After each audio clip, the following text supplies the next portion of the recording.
because not only was I going to be paying for rehearsal space, the pay to play to get on stage, also the promotion, it was also going to be paying out a member who was going to be a hired gun, who I was also going to have to pay for rehearsal.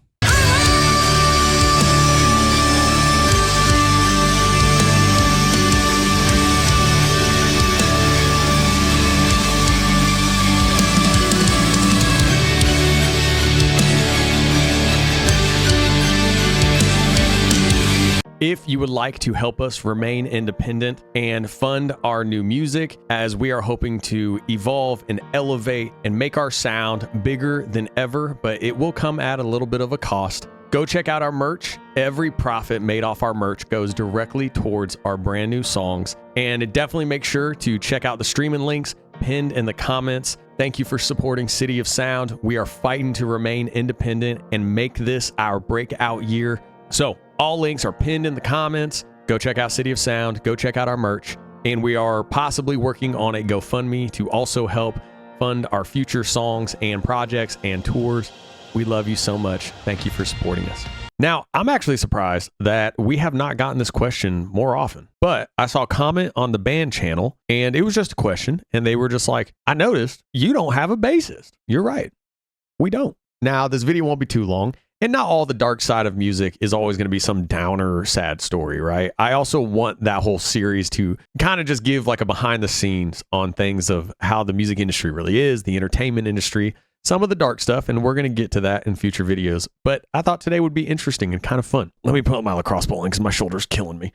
I have a really bad shoulder problem on my right shoulder. So this story starts at the beginning. We were getting ready for our very first show. We had a guitarist, a violinist, and me, lead singer, piano player. We had found a drummer, which was a little bit of a nightmare too, which does have to do with this story. And we had to hire out a bassist.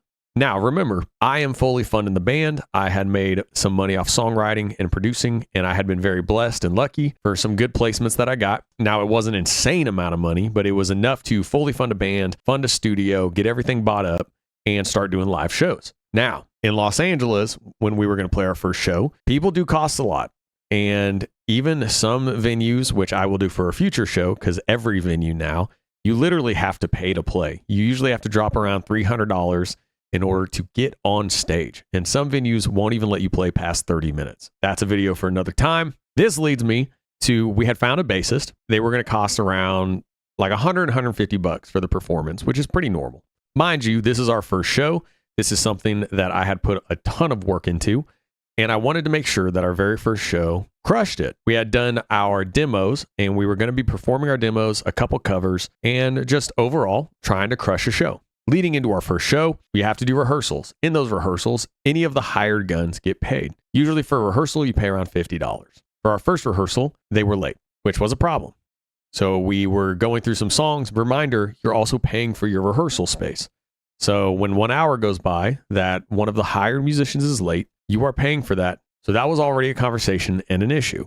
As we started heading towards our very first show, we were going back and forth to get everything ready. At least for our second audition, they did show up and they somewhat knew the songs, but not really. So there was a conversation of making sure we learned the songs. Some hired guns, they do not take seriously what you are doing. And when they are going to go play for a band, you send them the songs and they don't actually learn the songs exactly. They think that they can kind of just put what they want to it and it's going to work. The problem is when you are a band like ours, which is cinematic rock, and we're playing to a click and everything has to be very, very tight.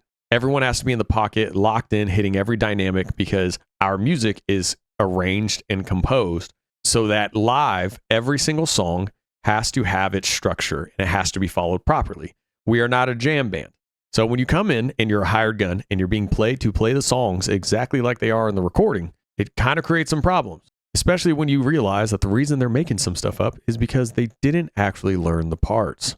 So long story short, we get to our first show. When we show up to our first show, we have sound check, which is very important. We show up to sound check, everybody's there except for the hired gun, because even our drummer, who now is Chris Wilson, that you know, who we were very lucky to get on our first show, which is another story I'll tell. He was a main member of Good Charlotte and someone I listened to playing drums when I was in junior high. And so we were incredibly lucky to get him on our very first show.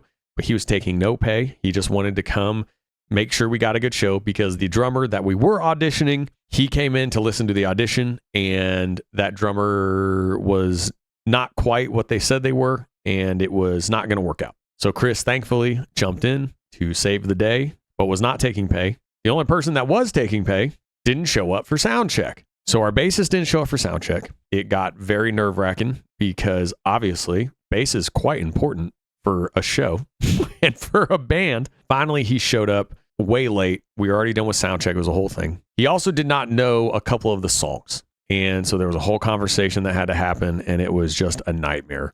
At least the bassist went and learned the songs like out in the parking lot, came back in. It was fine. Nothing egregious happened, which was good, but obviously it wasn't as tight as it could have been. We ended up having still a very successful show because everyone else in the band knew their parts like the back of their hand. So if there were any problems on the bass, it would not affect the tightness of everyone because we had all practiced to click every part. And our drummer was literally one of the main members of Good Charlotte, so he was incredibly talented. He was a general and was holding the click no matter what happened. We have an immediate show at a venue called the Roxy in Los Angeles just a few weeks afterwards. And we're really excited because we had already started to gain a really great following off of our demos. And we were also opening for a bigger artist that I had produced for and written for. So the crowd was going to be packed. Now we were going to use the same bassist simply because, it was kind of water under the bridge and it was fine. And they at least knew our songs. So we go to play the Roxy and things went much better.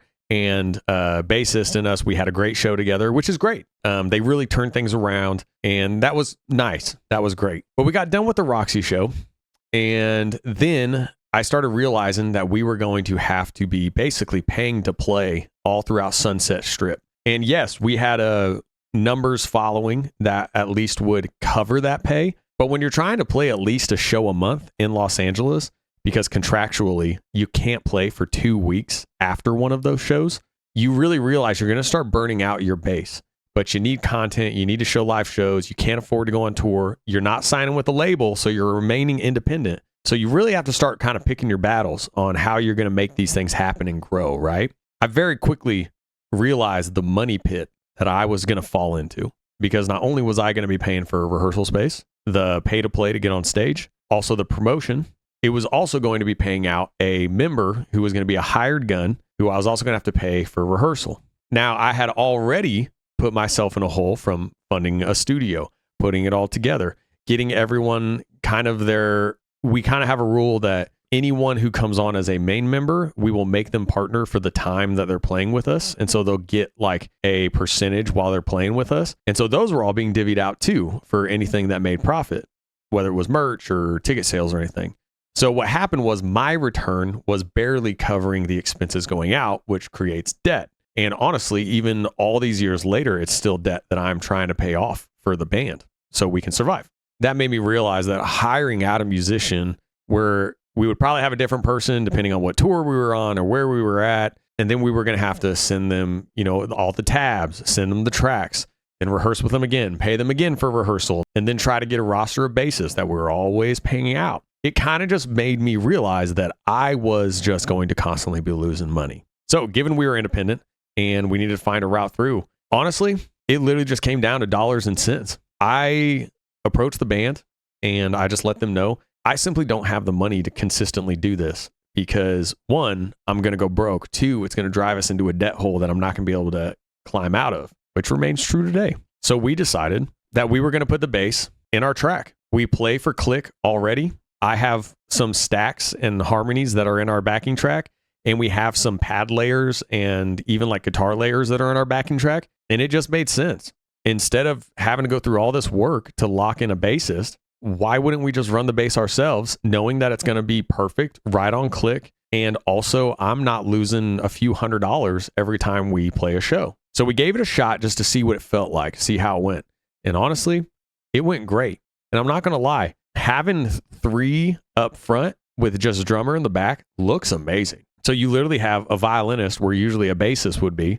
You have the guitarist, then you have frontman, lead singer, and the pianist, me, right at the middle with Chris at the drums at the back, running all the tracks and click. And surprisingly, we actually never get the question, And I think it's because since you still hear the bass, you actually don't notice that there's not a member on stage playing the bass. And so it kind of surprises me we don't get the question, but also our energy at shows is huge. And so I think the intensity and like the energy is already so big that it makes it so you don't actually notice it. And also, to be clear, I ain't got nothing against bassists. If we would have had a main member all the way back then who wanted to take part as a main member, we would have had him, but we just didn't at the time. And that led to us just simply me just emptying my pocket every time that we needed to play a show. And it became, dollars and cents. We're going independent, so we have to cut all losses, and we basically have to minimize where we can and consolidate. And so that's what we did. There's not really any high drama, but obviously it left a bad taste in my mouth. You know, if you realize you're relying on another human, show up on time, be prepared, show up for sound check, be ready. I just realized, given the amount of stress that being in an independent band already brings, that's out in Los Angeles, fighting tooth and nail for every opportunity and growth, you just got to figure out how to cut stress where you can. And that was kind of my biggest reason. It was just simply, if this is going to alleviate this anxiety and things that could go wrong and mitigate risks, then that's exactly what we should do. So it's really actually not that great of a story. It's kind of just simply, it was a business decision. And to be honest, I don't know if we'll ever have a bassist, because now we got a system. We can show right up, plug in, have a whole set ready. Everybody's already ready who's playing with us now. And, you know, there's really just no reason for us to make the change, because then you're also traveling with one more person that takes up one more seat in our tiny little van with all of our equipment. And then you got to pay for flights for one more person. And then you got to accommodate for one more person. And again, it's just business. And we just have to mitigate our risk and what my losses could be and are. So that's the reason. I just figured, because of that comment, I was like, I might as well talk about that, because there's a little bit of a story as to why not. It was to mitigate risks and a business decision, and also not have to worry about someone not showing up.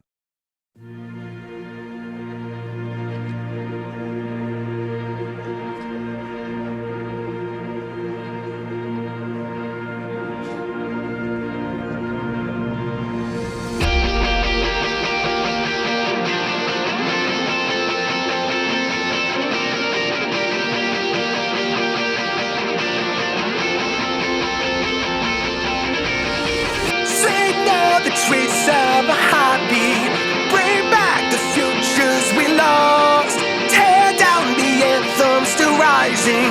I know it's not too late for us. Out of sight, time and reason, I hope to be better.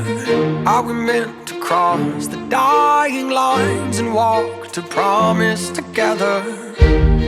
I'm a distant defeatist. Horizons will never forget how a way where love was captured